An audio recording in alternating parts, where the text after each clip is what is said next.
말씀 보겠습니다. 창세기 44장 1절에서 34절 말씀입니다. 구약 68쪽입니다. 44장 1절에서 34절까지 말씀을 볼 테니까요. 다 보는 건 아니고 오늘 나와 있는 말씀을 보도 가시면 되겠습니다. 1절 제가 먼저 읽습니다. 요셉이 그의 집 청지기에게 명하여 이르되 양식을 각자의 자루에 운반할 수 있을 만큼 채우고 각자의 돈을 그 자루에 넣고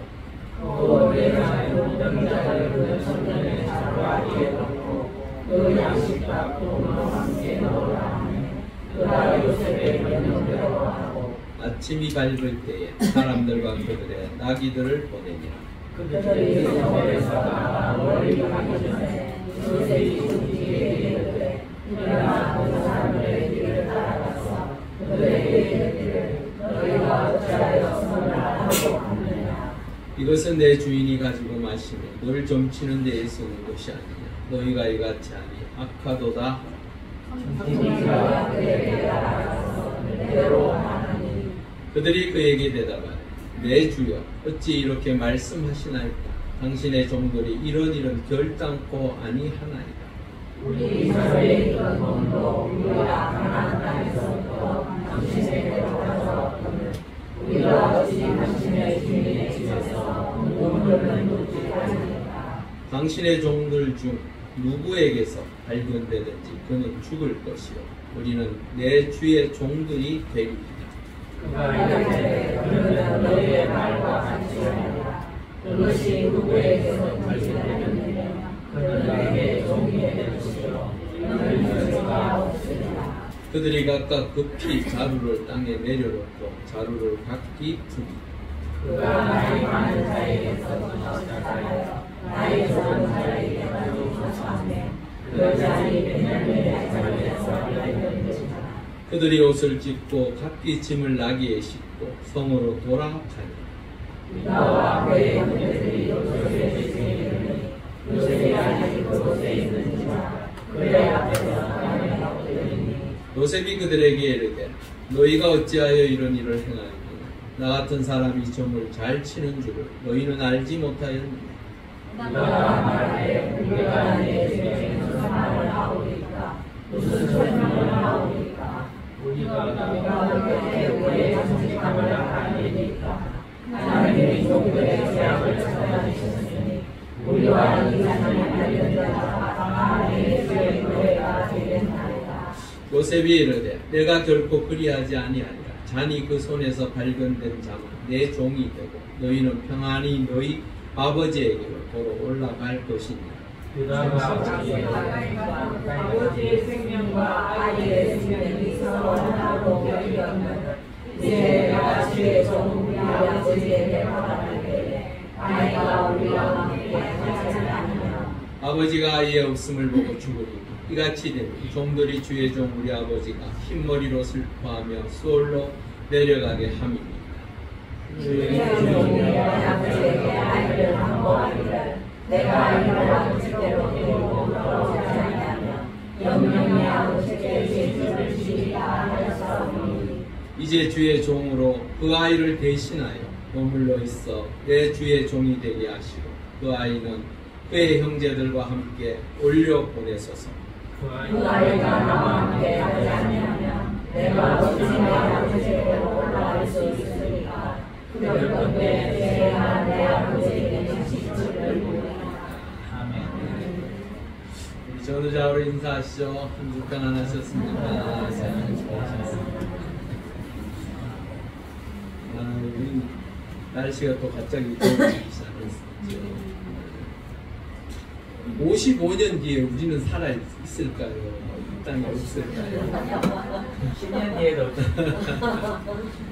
그래도 소망을 갖고 좀 사시죠. 아니래 저 처음에 있는 아니 여기 많은데요. 55년.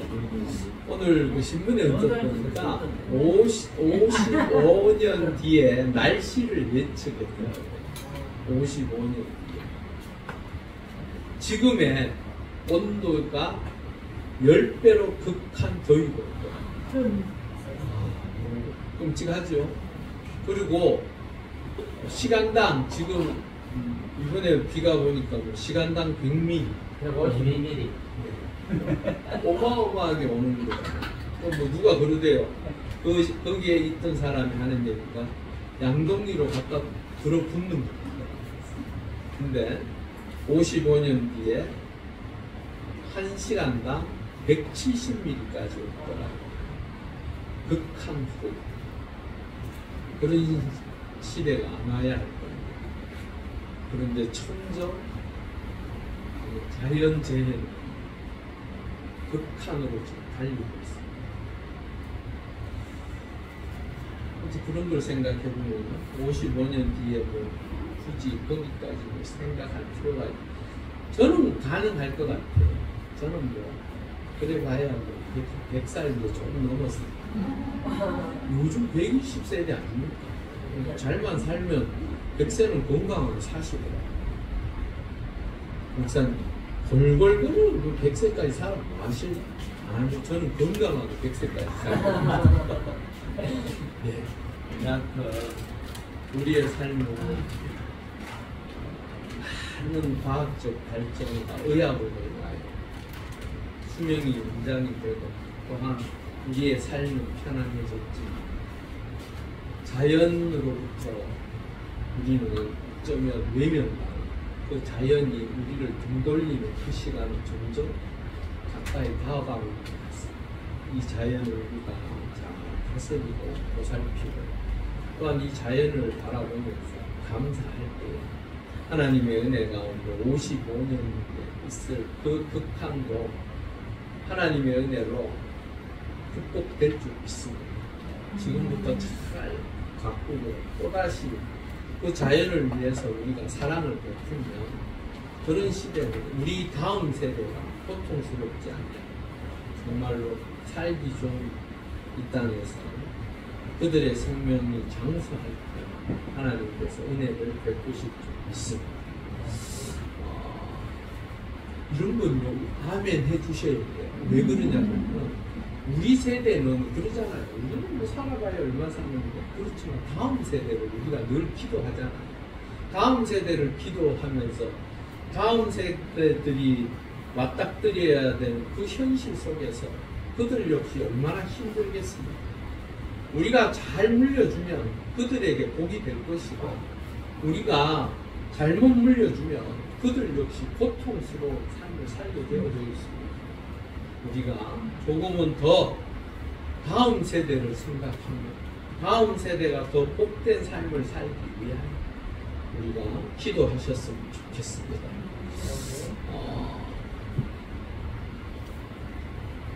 갔다가 돌아왔어요. 다시 요셉에게로 왔어요. 근데 돌아왔는데 갑자기 집으로 가서 같이 식사하고 이러니까 이게 뭐 어리둥절한 거예요. 어리둥절하다가 같이 식탁을 나누면서 식사를 하면서 뭐 이것저것 얘기하는 거 그냥 주고받고 하면서 마음속으로는 어떤 마음이 들었을까요? 뭐 우리 생각하고 좀 다르네. 뭐가 잘 풀리네. 저 요셉이 저 총리라는 양반이 사람이 괜찮은 사람. 또 이렇게 우리 불러서 밥도 먹이고 아마 자기들끼리 그런 마음으로 함께 식탁을 나눴을 것 같아요.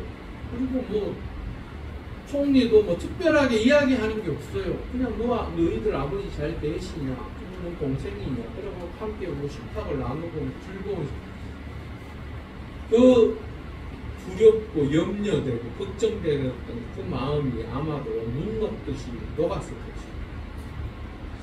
그리고 하룻밤을 자면서 이제 내일 집으로 돌아갈 꿈에 들어서 이제 아버지한테 가서 또 이야기를 하고 이제 우리가 또다시 이 복식으로 인하여 또 생명을 연장할 수 있는 그 기쁨이 아마도 컸을 거예요. 그리고 아침에 일어나서 짐들을 챙겨서 이제 떠납니다. 근데 갑자기 우리 식사하고 함께 옆에서 돕던 그 청지기가 쫓아오는 거예요. 대뜸하는 소리가 4절에 보면 이렇게 얘기해요. 어찌하여 선을 악으로 갚는가. 이 말 딱 듣는 순간에 그들의 마음은 어땠을까요? 철렁 내려앉았겠지요. 이게 도무지 무슨 소리야? 아니 오늘 아침까지 기분 좋게 인사하고 잘 지내시라고, 우리 혹시 떨어지면 또 올 수도 있으니까 그때 또 볼 수 있으면 좋겠다 이야기하고 함께 떠났는데, 자신들은 떠났는데 갑자기 그 청지기가 쫓아왔어요. 왜? 손을 악으로 갚는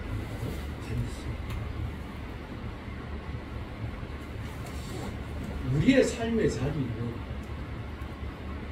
롤러코스터를 타는 삶의 자리들이 종종 있습니다. 좋을 때는 한없이 좋다가 안 좋을 때는 도무지 그 끝이 어딘지 모르게 나락으로 떨어지는 경우들이 종종 있습니다. 그럴 때마다 여러분들은 어떤 생각을 하십니까? 우리 왜 인생사 세옹지마라고 하죠. 세옹지마라는 이 말의 뜻이 뭔지 아십니까? 세옹의 말이라는 그 단어만 보면 세옹의 말. 중국 변방에 있었던 노인 얘기입니다. 사실은 회가자라는 그 중국 도전이 있어요. 그 도전 안에 담겨져 있는 내용입니다. 변방에 살고 있던 세옹이라는 사람이 노인인데 좋은 말을 한 마리 가지고 있었어요. 근데 어느 날 관리를 소홀하게 해서 그런지 말이 도망갔어요. 그러니까 주변에 있는 사람들이 좋은 말을 잃어버리고 안타깝습니다 이렇게 얘기하면 세용이라는 이 노인이 하는 소리, 그게 복이 될 줄 어떻게 알겠습니까 이러더라고요. 꿈도 커 이런 생각을 했겠지. 근데 어느 그 집 나갔던 말이 돌아왔는데 자기 혼자만 온 게 아니고 자기라고 그 말 한마디만 온 게 아니고 친구들을 데리고 친구들을 여러 마리 함께 들고, 그러니까 그 옆에 있던 살던 사람이 말이 갑자기 한 마리가 나가서 여러 마리를 데리고 왔으면 얼마나 좋겠어요. 그러니까 아유 어르신 좋으시겠습니다 이렇게 얘기를 하니까 이 세옹이라는 분이 그게 어떻게 화가 될 줄 어떻게 알아? 아니 그냥 좋으면 좋다고 말하면 되지 그걸 굳이 저런 식으로 말하냐고 사람들이 생각하지 않았을까? 그런데 아니나 다를까 그 아들이 그 말들을 자기 따라 열심히 좋은 말로 길러보겠다고 하면서 또 훈련도 시키고 이러다가 말에서 떨어져서 발이 부러졌어요. 그래서 불구가 됐어요. 그러니까 옆에 있던 사람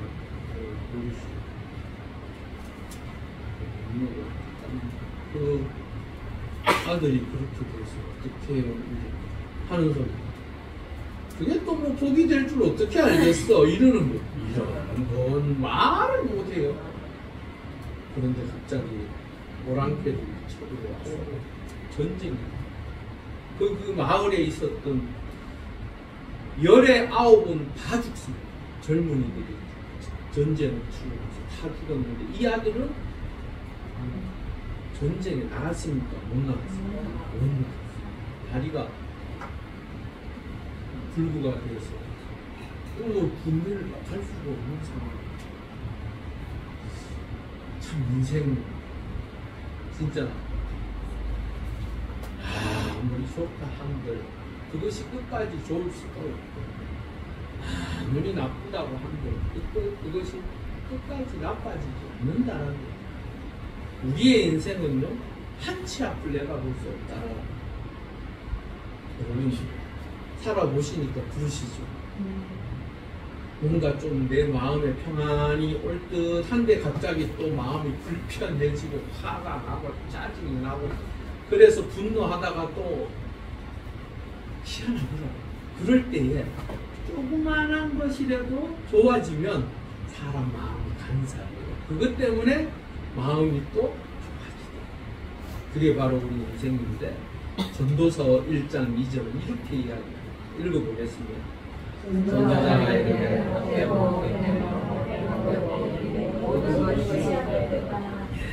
헛되다는 게 몇 번 언급됐습니까?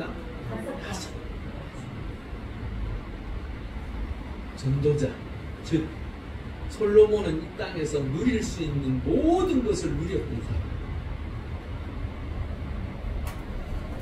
세금이 1년에 666달러.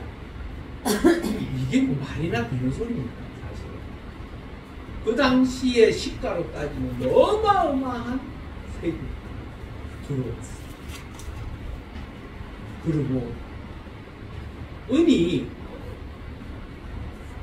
길거리에 넘쳐나는 발에 칠막 흔하게 정말로 어느 시대를 막론하고 가장 구했던 시대, 그리고 그 지혜가 얼마나 대단했던지 온 지역에서 그 솔로몬의 지혜를 듣고자, 그것을 보고자 찾아온 사람들이 인산인해를 이루었습니다. 영웅호골은 여자를 좋아한다지요. 자그마치 솔로몬의 여자들 1000명 가까이 있어요. 참 이해할 수 없지요. 한 여인과 행복하게 사는 게 하나님의 뜻일진데 그 많은 여인들을 누리고 살아가 뭘 의미하는지는 모르겠지만 이 땅에서 그가 누릴 수 있는 모든 복은 누렸다. 그런데 그가 인생을 마지막 종착역에 다다라서 뒤를 돌아가고 그 모든 것이 솔로몬들 매일같이 좋았겠습니다. 때로는 염려되고 걱정되고 때로는 나라를 다스리다 보면 그 고민들이 왜 없었겠습니까? 그런데 우리는 그 솔로몬의 시대가 참으로 하나님의 은혜로 온전하게 고개 시대로만 알고 있습니다. 그런데 솔로몬 역시 살다 보니까 마지막 삶의 종착역에 다다르고 보니까 내 살아왔던 삶이 헛되고 헛되더라는 것을 알게 되었다. 여러분, 우리 인생은 내 삶을 살아온 삶의 뒤를 돌아보면 헛되고 헛되뿐입니다. 하지만 우리의 주인을 하나님을 모시고 살면 그 인생은 복된 인생이 되어지는 줄 믿습니다. 우리가 가야 될 천국이 있기에 우리는 결코 우리의 마지막 종착역에 다다랐을 때 헛된 인생이 되지 않습니다. 시편 5장 11절에 한번 볼까요? 모든 사람은 다 기뻐하며 주의 보호로 영원히 기뻐하시고 주의 이름을 사랑하는 자들은 주를 즐거워합니다. 아멘. 삶을 살아가면서 더 많이 채워지고 더 많은 것을 갖기를 원하고 더 많은 것을 누리려고 하지만 아무리 채워도 채워지지 않는 것이 우리 욕심 아닙니까? 마지막 하나님 앞에 가야 될 그 순간 나에게 소망이 있고 기쁨이 있다라는 것은 그 누구보다도 가장 행복하고 좋은 것인 줄 믿습니다. 내 마지막 종착역에서 여전히 내 삶을 돌아보며 헛되고 헛되다라는 소리만 외쳐낸다면 우리 인생이 얼마나 불쌍하겠어요. 이 땅에 사는 날 동안 야곱은 147세를 살면서 이런 얘기를 해요. 바로 앞에서 내 삶이 힘들고 고단한 삶이었다. 야곱은요, 하나님 앞에 기도하면서 참으로 놀라운 기적 같은 역사들을 이루었던 사람입니다. 자신이 원하고 바라고 소망하는 대로 응답받았고 그 부를 누리며 산 사람이었어요. 하지만 그 인생조차도 사실은 살다 보니 그 삶의 자리에서 부딪히는 문제들 앞에서 힘들고 어려운 삶을 살았다고 고백합니다. 하지만 그의 인생에 있어서 마지막 12아들을 축복하면서 하나님께로 나아가면서 더 이상 고달픈 인생이 아니라 천국을 바라보는, 그 천국을 소망하는 그 자녀들에게 축복하며 하나님 은혜 가운데 그 인생을 마감하는 것을 보면 우리도 하나님의 은혜 가운데 주의 백성으로 주의 자녀로 산다는 것은 분명 복되고 귀한 것인 줄 믿습니다. 우리의 인생에 걸어가는 길이 하나님의 은혜로 복되시기를 바랍니다. 그 하나님과 함께하는 자를 향하여 빌립보서 우리 4장 13절 읽어보겠습니다. 내게 능력 주시는 자 안에서 내가 모든 것을 할 수 있는 내게 능력 주시는 자. 그 능력의 근원이 누구라고요? 예수 그리스도 하나님. 그 하나님 안에 있는 자에게는 모든 것을 할 수 있는 하나님의 은혜가 임하는 거예요. 하나님의 뜻 가운데 기도하고 바라고 소망하는 자들에게 하나님의 능력의 역사가 나타난다. 요한복음 1장 12절에서 13절 읽어보겠습니다. 영접하는 자, 곧 믿는 자들에게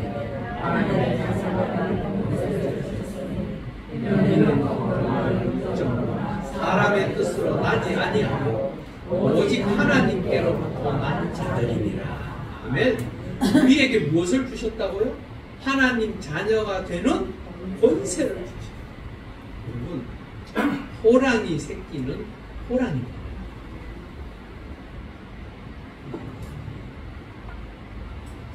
어제인가에 보니까 수달 얘기를 동물농장에서 하더라고요. 그러는 거 보니까 얼마나 그 동물의 세계가 웃기지. 수달 암컷과 수컷이 그렇게 죽지 못해 좋아하더만 갑자기 아이가 생기고 나니 아유 암컷이 무섭더라고요. 근처도 못 오고 그걸 이래 보면서 새끼를 보호하기 위해 수컷들이요 종종 그 새끼들을 괴롭히기도 합니다. 때로는 그 수컷들이 새끼들을 물기도 합니다. 그렇기 때문에 이 암컷들은 이 수컷이 그 새끼들이 자라나기까지는 보호하기 위해서 수컷이 근처도 못 옵니다.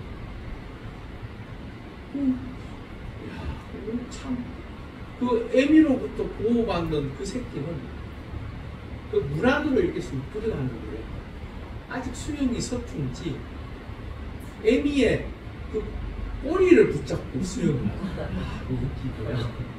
그 꼬리를 붙잡고 수달 그 어미를 따라서 수영을 배웁니다. 여러분, 하나님의 자녀인 우리가 세상에 돌아가는 이치 앞에서 이러지도 저러지도 못해서 발버둥치지 마시고 하나님의 손끝을 붙잡고 하나님과 동행하는 그 자녀로서 누리는 권세를 가지실 수 있기를 바랍니다. 하나님께서 주시는 그 권세가 얼마나 귀한 것입니까? 그것을 바라고 소망하는 자가 되실 수 있기를 바랍니다. 그리고 1절에서 7절의 내용이요, 사실은 누가 다 조작한 것입니까? 요셉이 조작한 거예요, 지금. 이걸 우리는 성경에서는 시험이라고 이야기해요. 시험. 이 시험의 이유가 뭡니까? 첫 번째, 이게 사실은 두 번째 시험이에요. 두 번째. 첫 번째 시험일 때 그들이 입술로만큼은 그래도 자신의 잘못을 고백했던 시간을 요셉이 봤어요. 그런데 왜 이 두 번째 시험을 또한 할까? 왜 이렇게 다시 만들어서 저 형들에게서 무엇을 얻어내려고 저럴까? 그런 생각이 들지 않습니까? 여러분, 시험은 죽이려고 하는 게 아니라 살리려고 하는 것인 줄 믿습니다.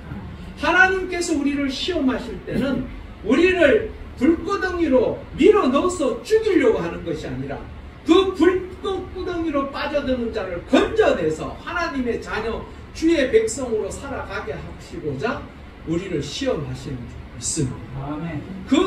그것을 생각한다면 하나님의 은혜 가운데 로마서 5장 4절에 보니까요, 인내는 연단은 소망을 이룬다라고 표현하고 있어요.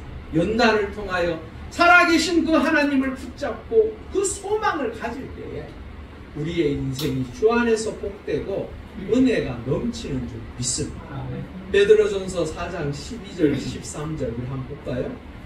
사랑하는 자들아 너희를 연단하려 온 불시험을 이상히 여기지 말고 오히려 너희가 그리스도의 고난에 참여하는 것으로 즐거워하라. 이는 그의 영광을 나타내실 때에 너희로 즐거워하고 기뻐하게 하려 하더라. 성경은 창세기로부터 시작해서 요한계시록에 이르기까지 그 말씀이 우리를 향하여 너가 당하는 그 고난에서 어떻게 하든지 잘 살 수 있도록 내가 도와줄게 그렇게 말하신 적이 없어요. 하나님의 은혜 가운데 주의 자녀들이 때로는 당하는 고난과 연단과 아픔과 슬픔 안에서 믿음으로 이겨내라고 말씀하시지 그것을 어떻게 하든지 도망가라, 어떻게 하든지 피해라, 어떻게 하든지 네 머리를 짜내고 내 주변에 있는 사람들을 통하여 벗어나려고 발버둥 쳐보라고 하신 적이 없어요. 그러기에 이 마지막 우리의 삶의 자리에 하나님의 은혜로 살아가는 내 인생이 연단 앞에서 어떤 생각을 가져야 하냐면 오늘 13절에 하는 말씀과 같이 고난에 참여하는 것으로 즐거워하기를 하나님은 원하십니다. 왜 그렇습니까? 우리의 인생이 이것으로 끝나는 것이 아니기 때문에.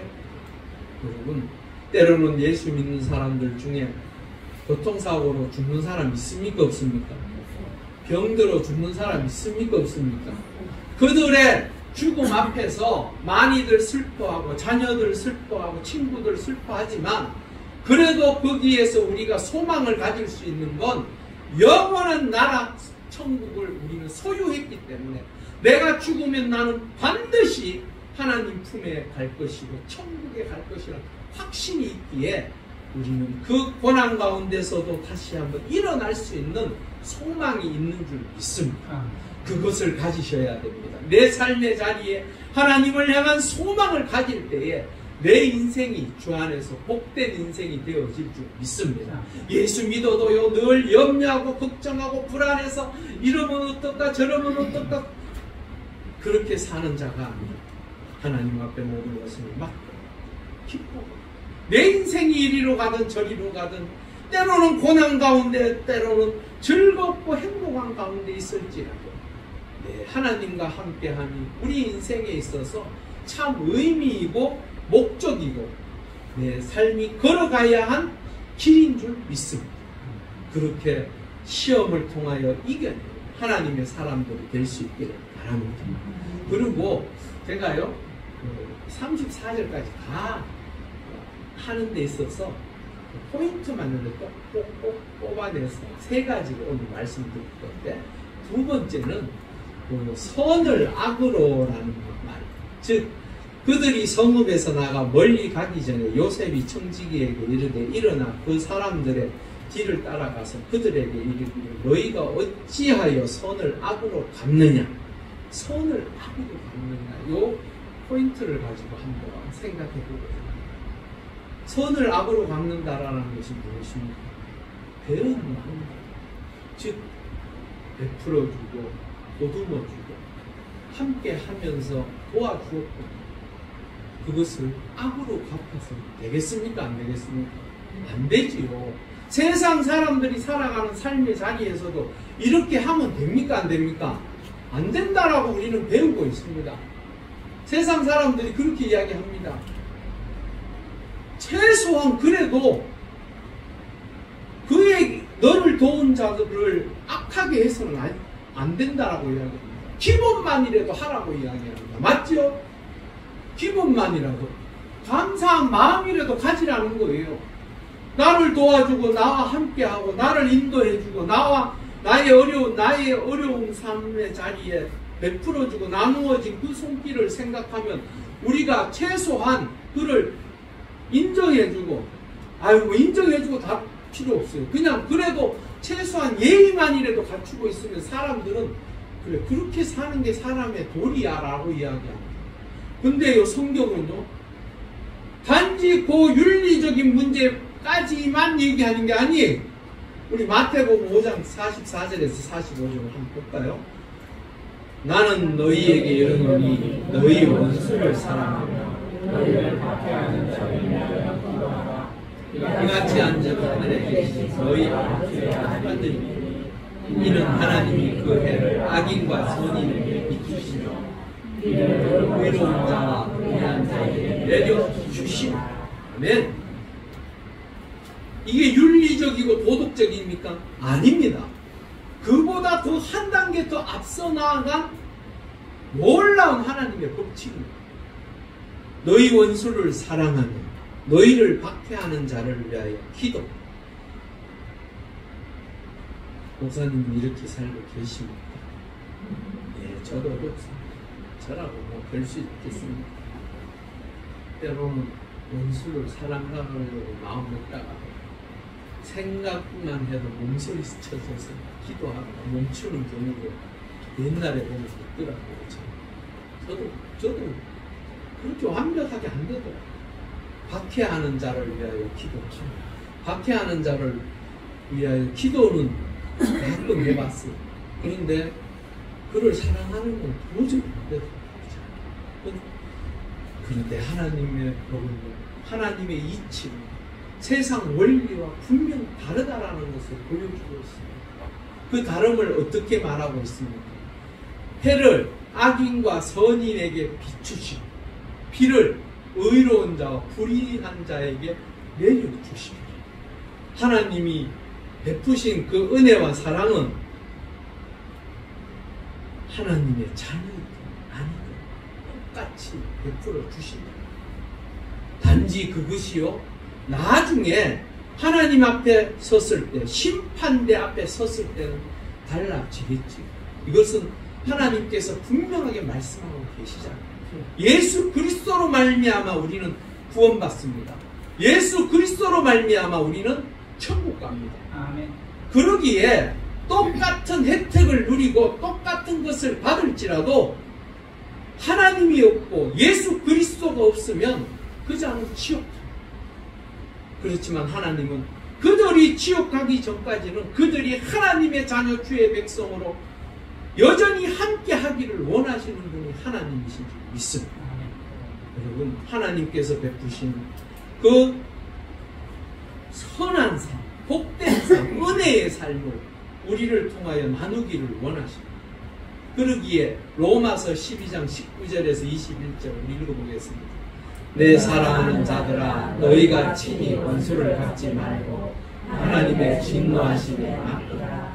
기록되었으되 원수 갚는 것이 내게 있으니 내가 갚으리라고 주께서 말씀하시니라. 네 원수가 줄이거든 먹이고 목마르거든 마시리라. 그리함으로 네가 숫돌을 그 머리에 쌓아 놓으리라. 악에게 지지 말고 손으로 악을 이해라. 아멘. 하나님은 우리가 우리의 삶의 자리에서 내가 그 악한 자들로 인하여 고통당하고 힘들어할 필요 없다. 거기서 벗어나라. 내가 하나님의 자녀냐 주의 백성이냐, 그러면 그 모든 것 주께 맡겨두라. 그리고 너는 해야 할 것이 무엇이라고요? 내 원수가 줄이거든 먹고 목마르거든 마시리라. 이것이 하나님의 뜻입니다. 그러면 하나님께서 내가 숯불을 그 머리에 쌓아 놓으리라는 말입니다. 숯불을 이 머리 위에 쌓아 놓으면 어떨까요? 예. 죽을 수도 있죠. 죽을 수도 있는데 이게 뜨거우면서 이 밑이 이렇게 달아오르죠. 그러면 그걸 반영으로 부끄러움을 당하고 이 뜻이에요. 예전에 한 거를 내릴 때 그렇게 내렸어요. 숯불을 담은 그릇을 이 머리 위에 뭘 하나를 깔고 그 위에 이렇게 올려놓는, 그리고 가만히 있으면 땀이 뻘뻘 날 뿐만 아니라 얼굴이 벌개지는 그런 부끄러움을 당하게 하나님께서 당신께서 하시겠다. 왜 너희가 나서서 하나님께서 말씀하시는 원리대로 살지 않고 악에게 지는 모습을 갖지 말라라. 그러기에 악에게 지지 말고 선으로 악을 이기라. 우리의 삶의 자리에서 참으로 악에게 지지 말고 선으로 악을 이기는 하나님의 사람들이 될 수 있기를 바랍니다. 그리고 마지막으로 33절에서 34절 오늘 제목입니다. 제목 희한하지요? 배신. 자, 33절 제가 하는 게 이제 주의 종으로 그 아이를 배신하여 머물러 있어 내 주의 종이 되게 하시고 그 아이는 그의 형제들과 함께 올려 보내소서. 이게 무슨 말입니까? 그 죄가 내가 대신 지겠다. 어쩌면 요셉은 이것을 기대했습니다. 형들이 지난날과 같이 서로 눈치 보면서 우리도 빨리 뭘 해야지. 왜 가만히 있는데 눈치나 살피고 베냐민 지가 잘못했으니까 지가 죽어야지 어떡하겠어. 이렇게 밀어 제껴버리고 전혀 형제애라고는 단 일도 없는 그런 모습을 이제는 어느 정도 벗어났을까 하는, 그래서 그들이 얼만큼 변화되었을까 하는 그 모습을 보기 위하여 시험을 준비했던 거예요. 그런데 유다가 나와서 이야기합니다. 내가 대신 베냐민을 대신해서 그 죄값을 치르겠어. 대신 그 베냐민을 보내셔서 내 아버지를 살려주셨으면 좋겠어. 다음 주일날 할 내용이 요셉이 이 이야기를 듣고 통보, 그